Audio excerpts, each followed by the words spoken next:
کل آپ جو صورتحال دیکھ رہے ہیں ملک کے اندر، وہ اب میرے خیال میں اس سطح کے اوپر پہنچ گئی ہے اس امپورٹڈ حکومت کی فیصلے، جس طریقے سے ان کا طرز عمل ہے، کہ اب تو یہ کھلم کھلا آئین کی خلاف ورزی کرنے پہ اتر آئے۔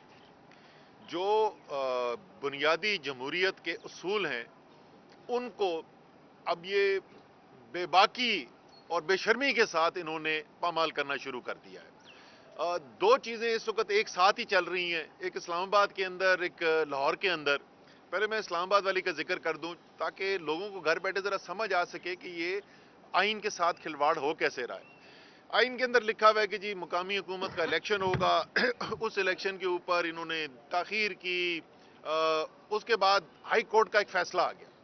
ہائی کورٹ نے فیصلہ کر کے یہ کہا کہ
کر رہا تھا کہ پہلے ذرا سا ہم بات کرتے ہیں کہ اسلام آباد کے اندر یہ کیا کرنے کی کوشش کر رہے ہیں۔ انہوں نے پہلے، چونکہ یہ بھاگنا چاہتے تھے الیکشن سے، تو انہوں نے جون کے مہینے کے اندر ایک ترمیم کی، اور اس ترمیم کر کے انہوں نے یونین کونسلز بدل دی، اس کی تعداد بدل دی، تاکہ دوبارہ سے اس کی جو ہے وہ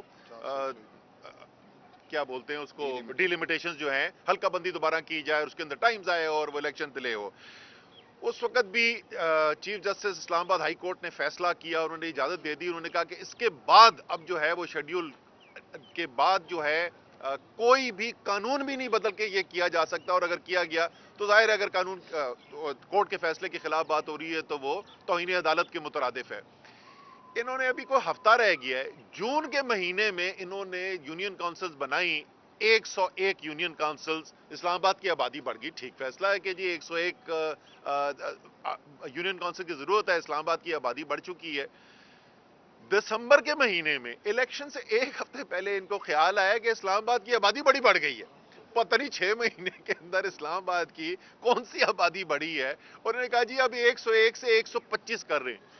اب یہ ہماری عدلیہ کا بھی امتحان ہے، یہ واضح طور پر نظر آ رہا ہے، بالکل اس میں کوئی شک نہیں کہ مقننہ کو ایک اختیار حاصل ہے قانون بنانے کا، اسمبلی کے پاس یہ اختیار ہے قانون سازی کا، لیکن وہ قانون سازی اگر بدنیتی کے اوپر ہو اور آئینی حق جو عوام کو ملا ہوا ہے اس کو چھیننے کے لیے ہو تو ظاہر ہے کہ وہ قانون اس کی اجازت نہیں دیتا. اور یہ عدلیہ کا بھی کل امتحان ہونے والا ہے, نوٹس اس کا لے لیا گیا ہے. لیکن آپ دیکھیں کہ کس طریقے سے یہ جمہوریت کی جو بنیادی اصول ہیں ان کو پامال کرنے کے اوپر آئے ہوئے ہیں. اور کیا وجہ اس کی ہے؟ صرف سادہ سی وجہ یہ ہے, خوف زدہ ہیں. کس سے خوف زدہ ہیں؟ دو یہ لوگوں سے خوف زدہ ہیں. ایک عمران خان سے خوف زدہ ہے, اور وہ پہلے بھی عمران خان کا خوف تو ان کو پہلے بھی تھا. اب یہ پاکستان کے عوام سے خوف زدہ ہیں.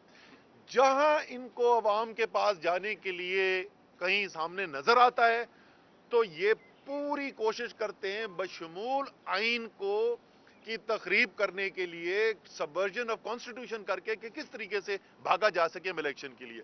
اب وہ لاہور کے اندر دیکھیں کیا ہو رہا ہے. آپ کے خیال میں کوئی پاکستان میں ہے جو اس بات پہ یقین رکھتا ہے کہ ان کو اچانک سے ایسا لگا ہے کہ وہ جو چیف منسٹر ہیں وہ اپنی میجورٹی کھو بیٹھے؟ یہ جس دن تک اعلان نہیں ہوا تھا کہ اسمبلیاں تحلیل ہو رہی ہیں, پہلے تو ان کو یہ اس خوش فہمی کے اندر بیٹھے رہے کہ وہ نہیں, عمران خان نے تو اعلان کر دیا لیکن وہ کریں گے نہیں. پھر اس کے بعد جب دوبارہ اس کی تصدیق ہو گئی پھر انہوں نے کہا کہ نہیں عمران خان تو کرنا چاہتے ہیں, پرویز الہی بھی نہیں کریں گے. جب پرویز الہی بھی ساتھ بیٹھ گئے اور اعلان ہو گیا تحلیل کرنے کا تو ایک دم سے اچانک ان کو یاد آیا کہ اس چیف منسٹر کی تو اکثریت ہی نہیں ہے. اب گورنر صاحب نے جو خط لکھا ہے وہ خط پڑھیں کو سمجھ نہیں آتی, بندہ اس کو خط کو پڑھ کے ہنسے یا روئے. حسنین بہادر درشک کہتے ہیں کہ پارٹی کے خلاف ہو گیا, ناراض ہو گیا ہے. اور بھائی حسنین بہادر درشک کی تو بات سن لو, وہ کیا رہا ہے. وہ کہتے ہیں کہ پرویز الہی کی اور عمران خان کی اور تحریک انصاف اور پی ایم ایل کیو کی آپس کے اندر جو ہے وہ پتہ نہیں کیا دوریاں پیدا ہو گئی ہیں. انہوں نے پھر پارٹی کے اجلاس کر کے دوبارہ تصدیق کر دی اس بات کی. پرویز الہی بار بار کہہ رہے ہیں کہ میں ابھی بھی عمران خان کے فیصلے کے ساتھ کھڑا ہوں اور تحلیل کے فیصلے کے ساتھ کھڑا ہوں. ایک اور کسی کا پتہ نہیں اسی طریقے کا کوئی ایک مزاحیہ قسم کا ایک اور اس کے اندر کوئی وجہ دی ہوئی ہے. لیکن یہ ساری قوم کو نظر آ رہا ہے, نہ ان وجوہات سے کوئی تعلق ہے نہ یہ اکثریت کا سوال ہے. خوف کس چیز کا ہے؟ خوف اس بات کا ہے کہ کہیں ان کو عوام کے پاس نہ جانا پڑ جائے, ان کو ووٹ نہ مانگنا پڑ جائے. تو آپ کی تمام جو پاکستان کے اندر پچھلے 8 ماہ کے اندر عمران خان نے پاکستان کی تاریخ کے سب سے بڑے جلسے کیے, جلوس نکلے, جو 75 سے 80% الیکشن ہوئے وہ تحریک انصاف جیتتی رہی. آپ ان سب چیزوں کو بھی اگر نظر انداز کر دینا تو صرف اس وقت آپ کو اس امپورٹڈ حکومت کے جو یہ فیصلے نظر آ رہے ہیں, جس طریقے سے پہلے وہ کراچی کے الیکشن سے بھاگے, کراچی اور حیدرآباد کے. میں وہاں پہ زمین کے اوپر کیمپین کر رہا ہوں کراچی میں, 3 دن کیمپین کی. آخری دن کے آخری جلسے رات کو 11 بجے میں جلسے میں پہنچا, بریکنگ نیوز آ گئی جی کراچی کے الیکشن ملتوی ہو گئے. بھائی کیوں ملتوی ہو گئے؟ کہتے ہیں جی بارشیں بہت زیادہ ہیں کراچی کی. یار ہم زمین پہ کھڑے ہوئے کراچی میں, کون سی بارشیں تھیں وہ بہت زیادہ؟ کراچی کا الیکشن ملتوی, اسلام آباد سے بھاگ گئے, پنجاب کے الیکشن سے بھاگ رہے ہیں, خیبر پختونخوا کے الیکشن سے بھاگ رہے ہیں. یہ لوگ جو ہیں ان کو بات سمجھ میں آ گئی ہے کہ عمران خان سے سیاسی مقابلہ نہیں کیا جا سکتا. اس لیے پہلے انہوں نے کوشش کی کہ قانونی طریقے سے عمران خان کو گرایا جائے. وہ جو کہتے تھے کیا لوگ کہ ٹیکنیکل ناک آؤٹ, میں بار بار لوگوں کو سمجھاتا تھا بھائی ٹیکنیکل ناک آؤٹ کی بھی کوئی گنجائش نہیں ہے. وہ توشہ خانہ کا کیس خدا پہاڑ نکلا چوہا, اس کے اندر سے کچھ نہیں نکلا. اور مجھے بڑی خوشی ہے اسلام آباد ہائی کورٹ نے جو فیصلہ کیا ہے, لاہور ہائی کورٹ نے فیصلہ کیا ہے کہ وہ توشہ خانہ کے جو پرانے تمام جتنے ریکارڈز ہیں وہ سب ذرا عوام کے سامنے لا کے رکھے نا, کورٹ کے سامنے لا کے رکھے. شاید اسی کے لیے جیسے ہی وہ فیصلہ ہے اگلے دن گور بلوچ نے جو الیکشن کمیشن آف پاکستان میں عمران خان کے خلاف توشہ خانہ کا کیس کیا ہوا تھا وہ انہوں نے وڈرا کر دیا, اس کیس سے ہی بھاگ گئے. توشہ خانہ ٹرائی کیا, پتہ نہیں کیا کیا, توہین عدالت, توہین مدح, ہر چیز جو یہ کوشش کر سکتے تھے وہ بھی تمام ناکام ہو گئی. سیاسی میدان میں بھی ناکام ہو گئے, عدالتوں میں بھی ناکام ہو گئے. پھر انہوں نے کوشش کی کہ عمران خان کو جسمانی طور پر ہی ختم کر دیا جائے, قتل کر دیا جائے. منصوبہ بنا کے, باقاعدہ منصوبہ بنا کے قتل کرنے کی کوشش کی. لیکن بھول یہ گئے کہ انسان کی جان جو ہے, اس کی موت جو ہے وہ اللہ تعالیٰ کا فیصلہ ہے, وہ ان لوگوں کا فیصلہ نہیں ہے. وہ کسی انسان کے ہاتھ میں نہیں ہے, نہ کہ ان جیسے بزدلوں کے ہاتھ میں ہو. اللہ تعالیٰ نے ابھی عمران خان سے اور بہت کام لینے ہیں اس قوم کے لیے. تو وہ بھی ان کا منصوبہ ناکام ہو گیا. اس کے بعد انہوں نے جعلی وہ آڈیو چلانی شروع کر دی. پھر تم سمجھ نہیں آتی ہے, خدا کا واسطہ اپنے آپ کو مسلمان کہتے ہو, ذرا کو پڑھ تو لو قرآن کے اندر لکھا ہوا کیا ہے. جس طریقے سے موت اللہ تعالیٰ کے ہاتھ میں ہے, اسی طریقے سے انسان کی عزت اور ذلت جو ہے وہ بھی اللہ تعالیٰ کے ہاتھ میں. کوئی وزیر اعظم کی کرسی سے نیچے اتر کے عوام کے دلوں کے اوپر راج کرتا ہے اور لوگوں میں اس کی عزت اور اوپر چلی جاتی ہے, اور کوئی وزیر اعظم کی کرسی پہ بیٹھ کے ذلت اور رسوائی کے علاوہ اور کچھ نہیں دیکھتا. تو تمام حربے ان کے ناکام ہو چکے ہیں. اب دونوں اسلام آباد والا بھی معاملہ, اور مجھے لگ رہا ہے کہ انہوں نے آخر کار جو ہے لاہور کے لیے بھی پنجاب کے لیے بھی کورٹ کے اندر ہی جانا ہے, عدلیہ کی طرف یہ معاملات جا رہے ہیں. تو یہ پاکستان کے عوام ظاہر ہے اپنی عدلیہ سے امید رکھتے ہیں, اور جو بھی فیصلے کیے جائیں گے اس میں یہ تناظر جو ہے اس کو ضرور سامنے رکھا جائے گا, کیونکہ انصاف جو کیا جاتا ہے وہ انصاف صرف قانون کے لفظوں پر نہیں کیا جاتا. حالانکہ یہاں پہ تو لفظوں بھی کیا جائے تو اس میں بھی فیصلہ جو ہے ان کے خلاف ہی آئے گا, امپورٹڈ حکومت کے. لیکن یہ دیکھا جاتا ہے کہ نیت پیچھے کیا ہے, مقصد کیا ہے. اور دونوں جو کام ہو رہے ہیں, جو پنجاب میں کام کیا جا رہا ہے وہاں پہ اسمبلی کی تحلیل ہونے کو روکنے کے لیے, جو اسلام آباد میں کیا جا رہا ہے الیکشن کو روکنے کے لیے, دونوں جو یہ اقدامات ہیں بدنیتی پر مبنی ہے. عوام کی جو بنیادی حق ہے جس کے اوپر پوری جمہوریت کھڑی ہوئی ہے کہ عوام کو یہ حق حاصل کہ اپنی ووٹ کی بنیاد پر اوپر وہ فیصلے کریں گے کہ کون منصب اقتدار پہ بیٹھے گا اور کس طرف ملک کو لے کر جانا ہے, وہ عوام کا حق یہ چھیننے کی کوشش کر رہے ہیں. آخری کوشش ہے, یہ نظام زیادہ چل نہیں سکتا. جہاں پر یہ معیشت کو لے کر آ گئے ہیں وہ ایک اور ہی کہانی ہے. جو اس وقت پاکستان کے کاروباری طبقوں سے ذرا جا کے پوچھے نا, پہلے تو عوام کی بیچاروں کے ساتھ جو کیا گیا ہے, پاکستان کی تاریخ کی سب سے بڑی مہنگائی, سب سے زیادہ مہنگائی کبھی پاکستان کی تاریخ میں, یہ حکومت کے اپنے اعداد و شمار بتاتے ہیں. اور اب بے روزگاری پھیلنی شروع ہو رہی ہے.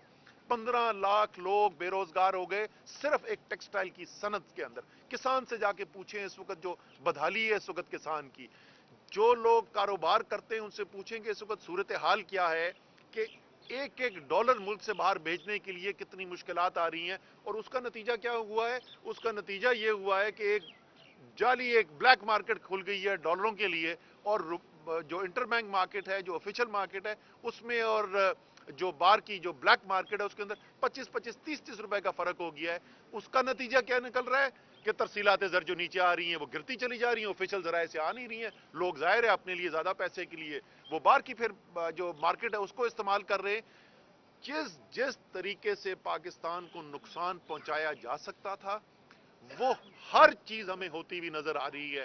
یہ جو رجیم چینج آپریشن پاکستان کے اوپر کیا گیا, واضح بیرونی مداخلت, میں بار بار وہی الفاظ استعمال کرتا ہوں جو قومی سلامتی کمیٹی کے الفاظ ہیں, واضح بیرونی مداخلت کی بنیاد پر جو رجیم چینج ہوا, جو ضمیروں کی منڈی لگا کے رجیم چینج آپریشن کیا گیا, اس نے پاکستان کی جڑیں کھوکھلی کر کے رکھ دی ہیں.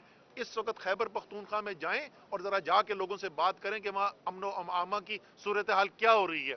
اور یہ تقریر کر رہے تھے اس دن رانا ثناء اللہ بیٹھے ہوئے, بارڈر کنٹرول کرنا, جب بارڈر کی دوسری طرف سے جو ٹیررسٹ آ رہے ہیں وہ صوبائی حکومت کی ذمہ داری ہوتی ہے, اس کے وسائل صوبائی حکومت کے پاس ہوتے ہیں. کیا ٹیررزم جو ہے وہ صوبائی سبجیکٹ ہے؟ جیسے میں نے کہا کہ اگر یہ کوئی منصوبہ بھی بنائے کہ پاکستان کو کس طریقے سے کمزور کیا جا سکتا ہے, تو وہ اتنی افادیت کے ساتھ کام نہ کر سکے جتنا یہ پچھلے 8 مہینے میں رجیم چینج آپریشن کے بعد ہوا ہے. اور یہاں سے باہر نکلنے کا راستہ, واحد راستہ یہی ہے, عوام کے پاس جایا جائے, فریش مینڈیٹ لیا جائے. اور امید ہے کہ کورٹس جو ہیں, یہ جو آخری ان کی ڈیسپریٹ اٹیمپٹ ہے کہ کسی طریقے سے الیکشن کو روکا جائے اس امپورٹڈ حکومت کی, وہ کورٹس جو ہیں وہ اس کو رد کریں گے, اور انشاءاللہ تعالی پاکستان کے عوام جو ہے ایک نئے الیکشن کی طرف جائیں گے. جو وزارت داخلہ کا خط تھا, الیکشن کمیشن نے تو اس پہ اپنی عزت بچائی ہے. اب آج قومی اسمبلی کا اجلاس بلایا گیا ہے اور اس کے ایجنڈے کے اندر یہی 125 نشستوں والی بات ہو رہی ہے. آپ لوگ کہہ رہے تھے کہ قومی اسمبلی کا اجلاس غیر معینہ مدت کے لیے ملتوی کر دیں कि हमने जाना था इस्तीफों के वाले से, तो आज इजलास चार हो रहा है, आप लोग जाएंगे और इस कानून साजी को रोकने की कोशिश करेंगे? तो 4 एमएनएस तो अच्छा जी, बैठे हुए ये जी जो हमारे जाने की बात थी, वो क्योंकि इन्होंने कल रात को एकदम से दोबारा इजलास बुला लिया, हमारे बाहर से लोग आने तो इतनी जल्दी में अभी आज तो नहीं आ सकते, लेकिन यही तो मैं आपको बता रहा था कि इस्लामाबाद हाई कोर्ट की जजमेंट के अंदर लिखा हुआ है, क्योंकि जज साहब को भी, चीफ जस्टिस साहब जो उस वक्त के थे, उनको नजर आ रहा था कि ये बदनीयती की बुनियाद के ऊपर बार बार सिर्फ इलेक्शन में ताखीर कराने के लिए ये कानून साजी बदल रहे हैं, और उसमें लिखा हुआ था कि आप कानून साजी भी नहीं कर रहे। ये आज जो करने जा रहे हैं ये तौहीन अदालत कर रहे हैं।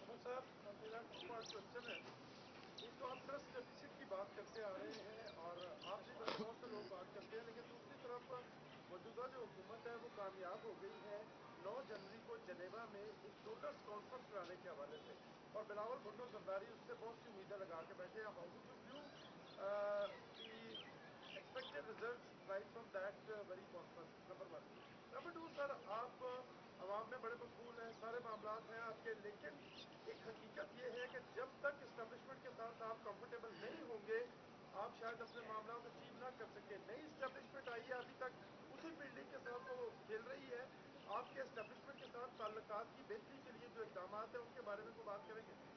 अच्छा जी, पहली वाली जहां तक आपकी बात है तो 9 जनवरी को क्या होगा वो तो हम देखेंगे। अभी तक क्या हुआ है, अभी तक ये सूरत हाल है कि मुल्क के अंदर डॉलर्स की कमी और शॉर्टेज उस खतरनाक हद तक पहुंच चुकी है कि बाहर हमारे सफारत खानों में जो लोग बैठे हुए हैं उनको तनख्वाहें देने के लिए डॉलर नहीं है हमारे पास। और ये मौसूफ जो है कांपे टांगने वाले, ये कोई 1 अरब 75 करोड़ रुपए खर्च कर चुके हैं अपने दौरों के ऊपर। पाकिस्तान कभी कभी ये दौरे के ऊपर आते हैं, वरना रहते तो बाहर ही हैं। अभी तक तो पाकिस्तान के लिए कोई ला नहीं सके। पाकिस्तान के ज़र मुबादला के ज़खायर आज जो हैं वो उससे आधे से भी कम है जिस वक्त ये रिजीम चेंज ऑपरेशन के लिए अदम एतमाद की तहरीक लाई गई थी। तो अभी तक तो सवाए जिल्लत, रसवाई और नाकामी की हमने कुछ नहीं देखा। बाकी 9 जनवरी को क्या होता है वो भी हम देख लेंगे। जहां तक आपका सवाल ये है, मुझे ये बताएं कि ये मुल्क जो है, कायदे आजम ने इसके लिए जद्दोजहद की, मुसलमानों ने पूरे बरे सगीर के पीछे खड़े होके कायदे आजम की क़यादत के अंदर इस मुल्क के लिए जद्दोजहद की, लाखों लोग शहीद हुए हिजरत करते हुए इस मुल्क के अंदर। वो किस किस्म का मुल्क था जिसके लिए कायदे आजम ने जद्दोजहद की? कायदे आजम एक आइन दस्तूर में यकीन रखने वाले इंसान थे। वो एक आईनी पाकिस्तान के लिए जद्दोजहद कर रहे थे। ये वाहिद मुल्क है, पाकिस्तान दुनिया की तारीख का पहला मुल्क है जो वोट के जरिए हासिल किया गया। इस मुल्क का हसूल भी एक जमहूरी तरीके से किया गया। मुझे ये बताएं कि ये एक इंतहाई अफसोस की बात नहीं है कि आपको ये सवाल भी पूछना पड़ रहा है, और ज्यादा अफसोस की बात यह है कि आप जो सवाल पूछ रहे हैं कोई जी शोर आदमी ये नहीं कह सक रहा कि आप गलत सवाल पूछ रहे हैं। ये कितने दुख और अफसोस की बात है कि ये सवाल पूछने पे लोग मजबूर हो जाएं कि यार इस्टेब्लिशमेंट के साथ ताल्लुकात अच्छे हैं या नहीं है, और उस इस्टेब्लिशमेंट से ताल्लुकात की बुनियाद के ऊपर अगली हुकूमत बन सकती है कि नहीं बन सकती। जो भी पाकिस्तान में 70 साल होता रहा जी, वो सबको पता है। उसकी गवाही पिछले चीफ ऑफ आर्मी स्टाफ खुद दे गए हैं। उन्होंने खुद कहा कि जी हम सियासत के अंदर मुलव्वस रहे हैं, लेकिन साथ साथ उन्होंने ये भी कहा कि हम ये फैसला कर चुके हैं कि अब हम सियासत के अंदर मुलव्वस नहीं होंगे।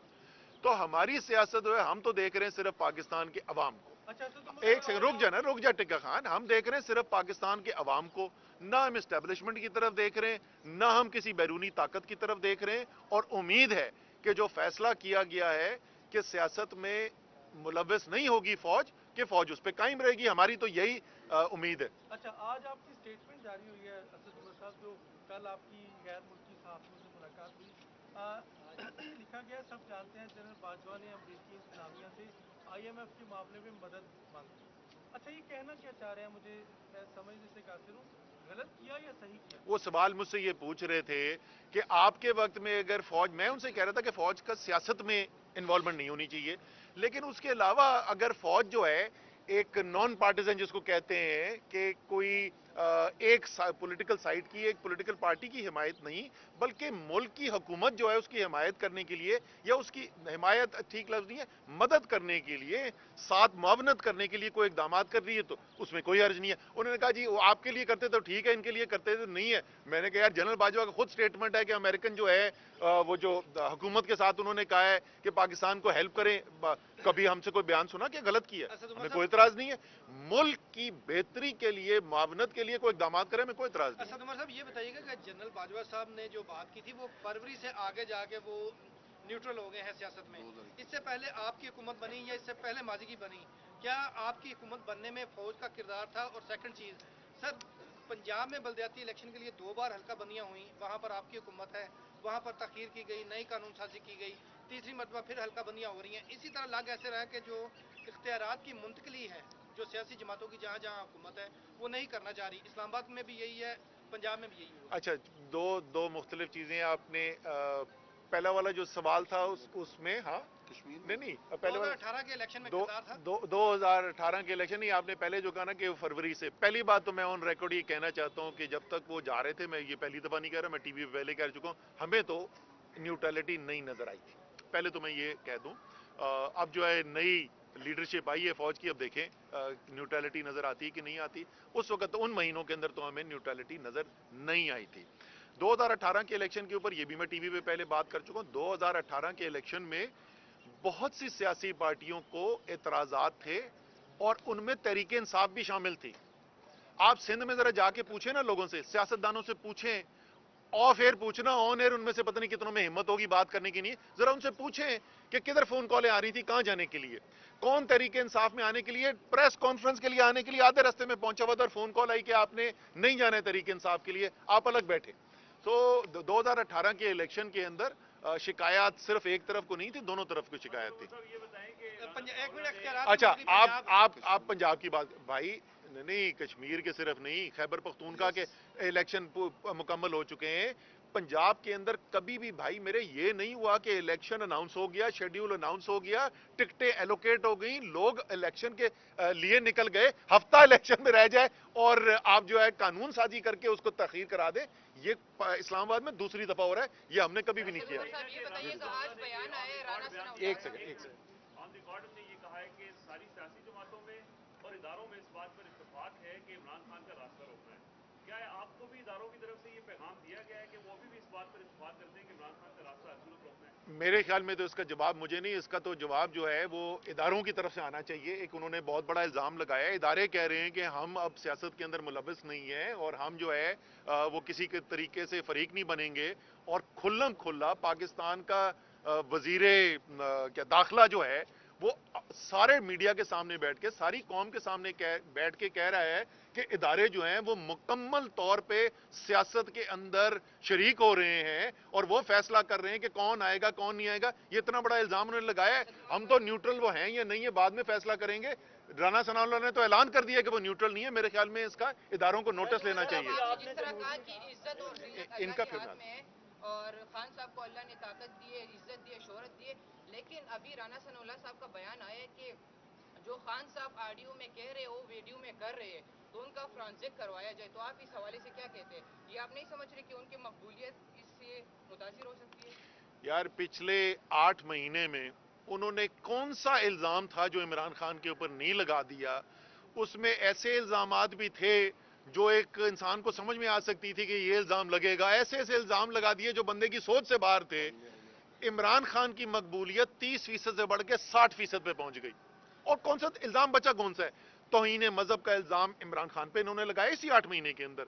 तौहीन फौज का इल्जाम लगाया, तौहीन जमहूरियत का, तौहीन अदालत का, पैसे की मतलब को जो इल्जाम होता था, जितने वो इल्जाम लगाते हैं उतनी इमरान खान की मकबूलियत बढ़ती जाती है। वजह बड़ी सादा सी है, हर इल्जाम झूठा साबित होता है और जब वो झूठा साबित होता है इमरान खान की मकबूलियत बढ़ जाती है। ये काशिफ ये बताइएगा कि यही काबीना है, यही वकील है काजी आदिल साहब, जिन्होंने एक यूसीए कराने का कहा हाई कोर्ट में और अंडरटेकिंग दी, फिर वही काबीना वही वकील 125 यूसीए की पिटीशन लेके कोर्ट जाते हैं। क्या तहरीक इंसाफ इन हकाइक के ऊपर जो हकाइकनामा प्रोवाइड नहीं, हम तो इस वक्त कोर्ट में गए हैं। अली अवान साहब ने जो है वो तौहीन अदालत की पिटिशन डाली हुई है, उसकी भी हियरिंग कल है। ये जो हो रहा है बिल्कुल खुल्लम खुल्ला तौहीन अदालत हो रही है। जो आईन है उससे इनहराफ हो रहा है, जो अदालत के फैसले हैं उनकी तौहीन हो रही है, इसमें कोई शक ही नहीं। सर अभी आपने जमहूरियत की बात की। चौधरी परवेज इलाही ने कहा है कि इमरान खान एहसान फरामोश है, और अब उन्होंने कहा कि अगर जनरल बाजवा के खिलाफ उन्होंने बात की तो हम बर्दाश्त नहीं करेंगे। आप क्या कहते हैं, अब वो पाकिस्तान तहरीके इंसाफ का साथ देंगे? जिस दिन परवेज इलाही साहब ने ये कहा था ना, तो उस दिन उन्होंने ये भी कहा था कि तहलील करने का फैसला इमरान खान का है, और आज भी उस फैसले पे खड़े हुए। मैं पहले भी बोल चुका हूं भाई, तहरीके इंसाफ और PMLQ दो मुख्तलिफ सियासी जमातें हैं। हर बात पे हमारा और उनका इत्तेफाक नहीं है। ये उनमें से एक बात है जिसके ऊपर हमारा इत्तेफाक नहीं है, लेकिन इस वक्त सियासी तौर पर हम इत्तेहादी हैं, और ये भी फैसला हो गया है कि आगे भी हम इत्तेहादी रहेंगे। सर अभी आपने जमहूरियत की बात की, इससे पहले आपने कहा कि अदलिया को अपना किरदार अदा करना चाहिए। एक तरफ आप कह रहे हैं कि फौज का सियासत में किरदार जो है वो खत्म हो जाना चाहिए, तो फिर सियासतदान अपना हर मामला ही जो है वो अदलिया को लेके जा रहे हैं, अदलिया को सियासत में दखल अंदाजी का मौका दे रहे हैं। आपने शायद आइन पाकिस्तान का पढ़ा नहीं है। पाकिस्तान के आइन में ये लिखा हुआ है कि कानून बनाने का इख्तियार जमहूरियत है क्या? जमहूरियत ये है, कानून बनाने का इख्तियार जो है वो मुकन्नना को है, और कानून की अगर कोई खिलाफ वर्जी होती है उस पर फैसला अदालत ने करना होता है मेरे भाई, वो फैसला सियासतदानों ने नहीं करना होता। जी साहब, आपने एक रिटायर्ड आर्मी चीफ के बारे में गुफ्तगू की। जब वो जब ओहदे पर थे तो तब आप उनके हक में गुफ्तगू करते थे और एक पेज पर होने के दावे करते रहे। 3 साल में जो आप गुनाहों में शरीक रहे हैं, इसमें उसकी भी माफी मांगेंगे क्या इमरान खान साहब? क्योंकि इमरान खान को लॉन्च करने वाले फैज अबीद और ये दोनों उस पूरे चैप्टर में शरीक रहे हैं, सही, उस पे भी माफी मांगेंगे? बिल्कुल बड़ा बेहतरीन सवाल है, और मुझे अच्छा लगा आपने कि बड़ी अच्छी आपने अखलाकी जुबान भी इस्तेमाल की सवाल पूछते हुए। नौजवान जब सवाल पूछते ना तो जवाब सुनने का हौसला भी रखा करो। जो अपने पसंदीदा कम से कम सियासतदानों के ऊपर तो बात सुनने का हौसला रखा करो, अगर अपनी नहीं सुन सकते। आपको पता है मैं किसकी बात कर रहा हूं। अच्छा देखो आपकी जब बाजवा साहब ने काम किए जिसके अंदर पाकिस्तान की बेहतरी के अंदर फौज ने मुआवनत की, तो इमरान खान ने और हमने उसकी तारीफ की। हम वो तारीफ आज भी करते हैं। मैं आज भी ये कहता हूं, कोरोना की मेरी जिम्मेदारी थी, मैं लीड कर रहा था, फौज की पूरी भरपूर मदद हासिल थी। मैंने आज भी आपको कहा कि आज भी इस हुकूमत के होते हुए, इंपोर्टेड हुकूमत होते हुए, एक रजीम चेंज की साजिश के तहत आई हुई हुकूमत के होते हुए भी अगर फौज कोई मुआवनत करती है जिससे पाकिस्तान की बेहतरी होती है, हमें उसके ऊपर कोई इतराज नहीं है। जब आप जो बात कर रहे हो उससे तो सिर्फ ये साबित हो रहा है कि हम सच को सच और खराब झूठ को झूठ कहते हैं। जब उन्होंने गलत काम किया, ये आपकी गलत फहमी है मेरे भाई। आप कह रहे हैं कि जब आर्मी चीफ नहीं रहे तो उसके बाद बात की इमरान खान ने, फिर इसका मतलब आप 8 महीने पाकिस्तान में नहीं थे। फिर मैं आपको सिर्फ ये कह सकता हूं, आप 8 महीने पाकिस्तान में नहीं थे अगर आपके ख्याल में इमरान खान ने उसके बाद बात की। अब्दुर्रहमान कमीशन आया, उसने 71 के बारे में कुछ चीजें तारीख में जो है वो रकम कर दी। अब जो मौजूदा DGI हैं, उन्होंने एक प्रेस कॉन्फ्रेंस की थी जिसमें उन्होंने ये कहा था कि दिन को आप गालियां देते हैं, रात को आप मुलाकातें करते हैं, और अनलिमिटेड एक्सटेंशन की भी बात की थी। तो उस पर रिस्पॉन्ड करते हैं ताकि तारीख ये भी लिख ले कि आपका मौक़िफ़ क्या है। देखिए ये बात जो है वो पहले हो चुकी है, वो चाहे दिन में मीटिंग हो या शाम को मीटिंग हो, अगर वो हमें कोई ये बता दें कि सिवाय इसके कि हमने कहा कि जी इलेक्शन पाकिस्तान का एक नया होना चाहिए, कोई चीज मांगी हो तो हमें बता दें। और क्या पाकिस्तान के अंदर इलेक्शन कराना गैर जमहूरी चीज है? कभी हमने जाके ये, बल्कि हम ये बोलते थे भाई, आप ये कौन कह रहा है कि इमरान खान को वजीर आजम बना दो? ये कौन कहता है कि आप तहरीक इंसाफ को इलेक्शन जिता दो? हम सिर्फ मुतालबा जमहूरियत का करते हैं। और आपने बड़ी अहम चीज की है, मैं इसको दोबारा रिपीट करना चाहता हूं। जिस दिन उन्होंने DGISI ने ये इसका जिक्र किया था 1971 का, और ये बाद में जनरल बाजवा ने भी जिक्र किया अपनी आखिरी स्पीच के अंदर, मैंने उस दिन भी प्रेस कॉन्फ्रेंस के अंदर कहा था कि उस पूरी प्रेस कॉन्फ्रेंस के अंदर अगर सबसे अहम कोई बात की थी ना, वो यही बात थी। बिल्कुल ठीक बात की थी DGISI ने कि पाकिस्तान को 1971 याद रखने की जरूरत है। लेकिन 1971 का सबक क्या था मेरे भाई? 1971 का सबक यह था कि जब आप ताकत को इस्तेमाल करके, जब जबर से आप पाकिस्तान के अवाम के फैसलों को मुस्तरद करते हैं और कोशिश करते हैं कि ताकत चले लेकिन अवाम का फैसला ना चले, तो फिर मुल्क की तबाही आती है। ये जो सबक है, ये कभी इस कौम को भूलना नहीं चाहिए।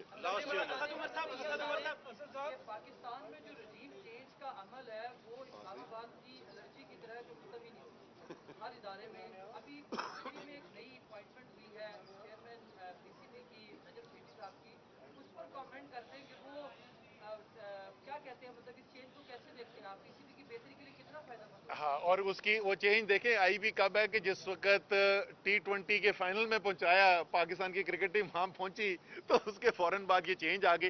ये वैसे देखो, अगर आप मुआवजा करें तो फेयर बात तो ये बनती है भाई, एक तरफ एक आदमी है रमीज राजा, उसने सिर्फ पाकिस्तान के लिए टेस्ट मैचेस खेले में, वर्ल्ड कप जो पाकिस्तान जीती थी उस टीम का हिस्सा था, आखिरी कैच जिसके ऊपर वो वर्ल्ड कप जीता पाकिस्तान, वो कैच उसने पकड़ा, वो सारी जिंदगी क्रिकेट से मुंसलिक रहा है। दूसरी तरफ एक आदमी है जो टीवी पे तज्जिए करता है, जिसकी चिड़िया जो है वो झूठी झूठी खबरें दे के आती है।